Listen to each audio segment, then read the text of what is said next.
ఆచార్య ఎన్.జి. రంగ వ్యవసాయ విశ్వవిద్యాలయం నుంచి ఒక మెడికల్ ఆఫీసర్ పోస్టుకు నోటిఫికేషన్ వచ్చింది. ఈ అధికారిక ప్రకటనలో ఉన్న ముఖ్యమైన వివరాలను, నిబంధనలను సులభంగా అర్థమయ్యేలా ఇప్పుడు విడమర్చి చూద్దాం. ఇదిగోండి, ఇదే ఆ ఒఫిషియల్ నోటిఫికేషన్. అసలు ఇందులో ఏముందో ప్రతి పాయింట్ని క్లియర్గా చూద్దాం. అప్పుడే ఈ ఉద్యోగానికి అప్లై చేయాలనుకునే వాళ్ళకి ఒక పూర్తి అవగాహన వస్తుంది. సరే, ఈ ఉద్యోగానికి అప్లై చేసే ప్రాసెస్లో మనం ఏమేం తెలుసుకోవాలో స్టెప్ బై స్టెప్ చూద్దాం. ముందుగా ఇది ఎలాంటి అవకాశం, జీతం వివరాలు ఏంటి, అర్హతలు ఏముండాలి, ఇంటర్వ్యూకి ఎలా సిద్ధమవ్వాలి, ఆ తర్వాత అన్నిటికన్నా ముఖ్యంగా కాంట్రాక్ట్లోని కీలకమైన షరతులేంటో తెలుసుకుందాం. సరే, మరి మొదలు పెడదామా? మొదటగా ఈ జాబ్ అసలు ఏంటి, ఎక్కడ అనేది చూద్దాం. చూశారు కదా, ఇది తిరుపతిలో ఉన్న ఎస్వి అగ్రికల్చరల్ కాలేజ్లోని స్టూడెంట్ హెల్త్ సెంటర్లోని ఒక part time medical officer post అన్నమాట.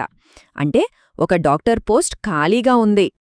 ఓకే, పోస్ట్ ఎక్కడో తెలిసింది. మరి దీనికి జీతం ఎంతిస్తారు, కాంట్రాక్ట్ రూల్స్ ఏంటి, ఆ వివరాల్లోకి వెళ్తే పోస్ట్ పేరు మెడికల్ ఆఫీసర్, లొకేషన్ వచ్చేసి తిరుపతిలోని ఎస్వి అగ్రికల్చరల్ కాలేజ్. ఇక్కడ గుర్తుపెట్టుకోవాల్సిన విషయమేంటంటే ఉన్నది ఒకే ఒక్క పోస్ట్.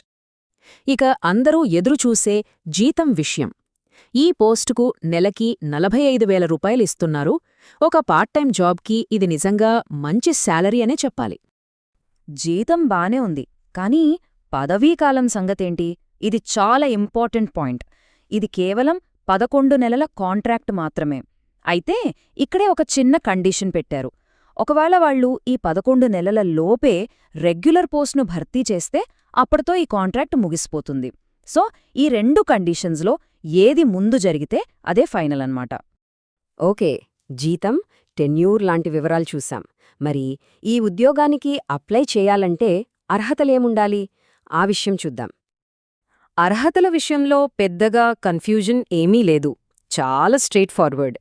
ఈ పోస్టుకు కావాల్సిన ఒరే ఒక క్వాలిఫికేషన్ ఎంబీబీఎస్ డిగ్రీ.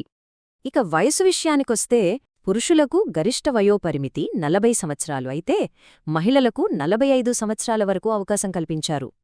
సరే, ఇప్పుడు అర్హతలు కూడా ఉన్నాయనుకుందాం. నెక్స్ట్ స్టెప్ ఏంటి? Walk in interview.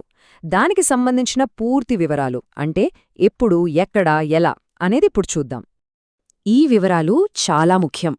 వాకిన్ ఇంటర్వ్యూ జరిగేది మార్చి 18, 2026న ఉదయం సరిగ్గా 11 గంటలకు.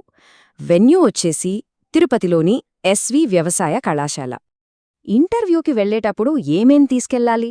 ఇది ఒక చిన్న చెక్లిస్ట్ లాంటిది. మీ బయోడేటా ఒక సెట్, మీ ఒరిజినల్ సర్టిఫికెట్లన్నీ, అలాగే వాటి జిరాక్స్ కాపీల సెట్ ఒకటి. దాంతోపాటు సోషల్ స్టేటస్ సర్టిఫికెట్, ఒక పాస్పోర్ట్ సైజ్ ఫోటో. ఇవన్నీ అస్సలు మర్చిపోవద్దు.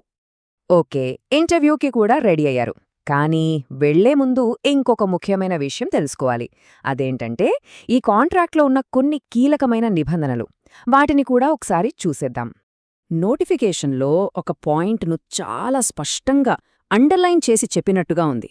అదేంటంటే ఈ నియామకం పూర్తిగా తాత్కాలిక మరియు కాంట్రాక్ట్ ప్రాతిపదికన మాత్రమే ఉంటుంది అని.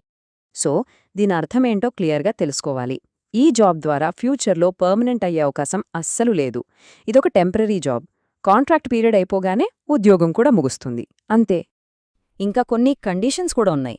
అవేంటంటే ఇది తాత్కాలిక పోస్ట్ కాబట్టి దీన్ని బేస్ చేసుకుని రెగ్యులర్ జాబ్ కావాలని అడిగే హక్కు ఉండదు. కాంట్రాక్ట్ తర్వాత కొనసాగించమని అడగలేరు. ఒకవేళ మధ్యలో మానేయాలంటే నెల రోజుల ముందు నోటీస్ ఇవ్వాలి, లేదా 1 నెల జీతం చెల్లించాలి.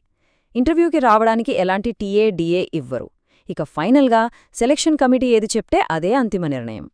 మొత్తం మీద ఈ నోటిఫికేషన్ని చూశాక ఒక ప్రశ్న వస్తుంది. ఒక మెడికల్ ప్రొఫెషనల్కి ఇలాంటి టెంపరరీ కాంట్రాక్ట్ జాబ్లో చేరడం వల్ల లాభాలేంటి, నష్టాలేంటి? అంటే కొంతకాలం పాటు ఒక మంచి ఆదాయం, అనుభవం దొరుకుతాయి. కానీ లాంగ్ టర్మ్ కెరియర్ గోల్స్ ఉన్నవాళ్లకి ఇది ఎంతవరకు ఉపయోగపడుతుంది? ఇది ఆలోచించాల్సిన విషయమే.